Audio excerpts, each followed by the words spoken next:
নিজের পোষা সাপ নিজেকেই অবশেষে দংশন করলো, নিজেকেই ছোবল মারল। অনেক যত্নে লালন করা সাধনার ফল যখন নিজেকেই আক্রমণ করে তখন নিজের কেমনটা লাগে সেটা বোধহয় জানাটা খুব জরুরি। বলছিলাম প্রধান উপদেষ্টার প্রেস সেক্রেটারি শফিকুল আলমের কথা। একদিন আগেই তিনি বললেন যে বাংলাদেশে কোনো মব নেই। দুদিন আগে বলেছেন বাংলাদেশে কোনো মব নেই। আপনারা যেটাকে মব বলছেন সেটা এক ধরনের প্রেশার ক্রিয়েট। যে মবকে সযত্নে লালন করেছেন তিনি এবং তার সরকার, সেই মবই অতঃপর শফিকুল আলমের দিকে হানা দিল, শফিকুল আলমকে আক্রমণ করলো, তাকে অবরুদ্ধ করে রাখলো। তেমন ঘটনা ঘটেছে আজকে কিছুক্ষণ আগে খুলনায়। এই ভিডিও যখন করছি তার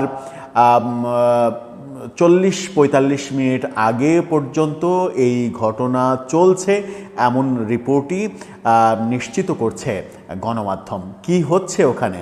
মবের কবলে পড়লেন প্রেস সেক্রেটারি শফিকুল আলম, কেন হলো, কি হলো, সে আলোচনা করবে এই ভিডিওতে। থাকবেন পলিটিক্স টিভির নিয়মিত আয়োজনে। বলছিলাম প্রেস সেক্রেটারি, প্রধান উপদেষ্টার প্রেস সেক্রেটারি শফিকুল আলম, তার কথা। মবের পক্ষে তিনি প্রচণ্ড সোচ্চার ছিলেন।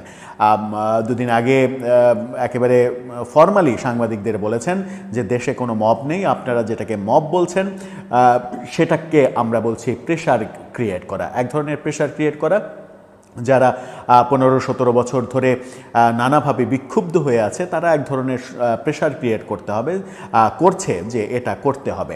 যে মবকে লালন পালন করেছেন তিনি এবং তার সরকার সযত্নে নিজের ঘরে রেখেছেন, আশকারা দিয়েছেন, পেছনে মদত দিয়েছেন, সহায়তা দিয়েছেন এবং সরকারের পৃষ্ঠপোষকতাতেই এত মব হওয়ার সুযোগ পেয়েছে বলে নানাজন অভিযোগ করেন, সেই মবের কবলে তিনি নিজেই পড়লেন। খুলনা প্রেস ক্লাবে মব করে তাকে অবরুদ্ধ করে রাখা হয়েছে। এই ভিডিওটা যখন করছি তখন পর্যন্ত, অর্থাৎ রাত 8টা পর্যন্ত তাকে অবরুদ্ধ করে রাখার খবর আমরা জানি এবং সেই খবরটি নিশ্চিত করছে গণমাধ্যম ঢাকা ট্রিবিউন। আর ঢাকা ট্রিবিউন তার শিরোনামটা আপনারা দেখে নিতে পারেন। শিরোনামটার পাশাপাশি সেই যে অবরুদ্ধ করে রাখার ছবি, সেই ছবিটাও আপনি আলাদাভাবে দেখে নিতে পারেন। সেখানে শিরোনামে বলা হচ্ছে খুলনা প্রেস ক্লাবে অবরুদ্ধ প্রেস সচিব শফিকুল আলম। অর্থাৎ প্রেস ক্লাবে ছাত্র জনতা তাকে অবরুদ্ধ করে রেখেছে, তাকে বের হতে দেয়া হবে না, তিনি বের হতে পারবেন না, তাকে এখানেই থাকতে হবে যতক্ষণ পর্যন্ত দাবি আদায় না হয়।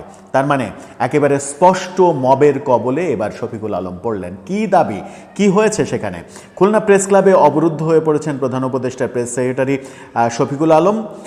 Khulna metropolitan police KMP commissioner Mohammad Zulfiqar Ali হায়দারের পদত্যাগের দাবিতে তাকে অবরুদ্ধ করে রেখেছে বৈষম্য বিরোধী ছাত্র আন্দোলনের নেতাকর্মীরা, যাদেরকে সযত্নে লালন করেছেন তিনি এবং তার সরকার।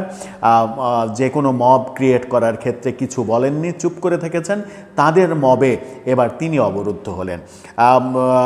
বিকেল থেকে এই ঘটনা ঘটে। প্রেস সেক্রেটারি সাংবাদিকদের সঙ্গে সৌজন্য সাক্ষাৎ করতে খুলনা প্রেস ক্লাবে এলে সন্ধ্যায় এই ঘটনাটা ঘটে। মূলত বৈষম্য বিরোধী ছাত্র আন্দোলনের নেতাকর্মীরা খবর পেয়ে প্রেস ক্লাবের সামনে অবস্থান নিয়ে সড়ক অবরোধ করেন, প্রেস ক্লাব ঘেরাও করেন। এর ফলে প্রেস ক্লাবে অবরুদ্ধ হয়ে পড়েন প্রেস সচিব।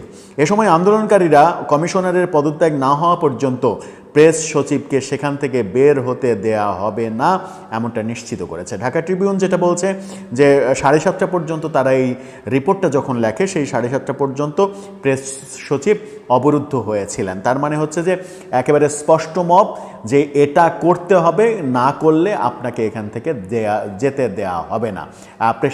মানে জোর জবরদস্তিমূলক কর্মকাণ্ড। গণমাধ্যম কর্মী মোস্তফা জামান পপলু ঢাকা ট্রিবিউনকে বলেছেন, প্রেস সচিব জেলার প্রশাসকের কার্যালয়ে খুলনার সাংবাদিকদের মত বিনিময় সভা শেষে বিকেল 5টার দিকে খুলনা প্রেস ক্লাব পরিদর্শন করতে আসেন। এরপরে ছাত্র জনতার আন্দোলনের একটি অংশ প্রেস ক্লাবের সামনে এসে অবস্থান নেয়, ফলে ক্লাব থেকে কেউই বের হতে পারেননি। এই অবস্থায় প্রেস সচিবও অবরুদ্ধ হয়ে আছেন।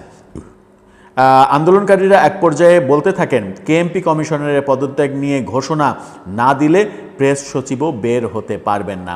যে ছবি আপনাদেরকে দেখিয়েছি সেই ছবিতে স্পষ্ট দেখা যাচ্ছে যে প্রেস ক্লাবের ভেতরে ওই তথাকথিত যে ছাত্র জনতা, সেই ছাত্র জনতা ঢুকে পড়েছে, ঢুকে পড়ে গেট আটকে দিয়েছে এবং পুলিশের গাড়ি পর্যন্ত অবরুদ্ধ করে রেখেছে, তাদেরকে বের হতে দেয়া হচ্ছে না। এখন প্রেস সেক্রেটারি কি বলবেন?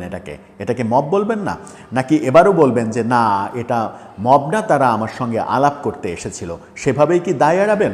আর এভাবে দায় এড়িয়ে গত 11 মাসে দেশে যত মব ঘটিয়েছেন তারা, সেগুলোর বিহিত কি করতে পারবেন? আমার মনে হয় যে নিজে যখন আক্রান্ত হলেন মবে, তখন একটা উপলব্ধি তিনি সরকারকে বর্ণনা করবেন এবং সেই উপলব্ধির ক্ষেত্রে এই ঘটনার পরিপ্রেক্ষিতে অন্তত দেশে যদি মব কালচার বন্ধ হয় তাহলে দেশের জন্য সেটা ভালো হবে। দর্শক, আপনার কি মনে হয়? আপনার মন্তব্য জানিয়ে লিখতে পারেন আমাদের কমেন্ট বক্সে।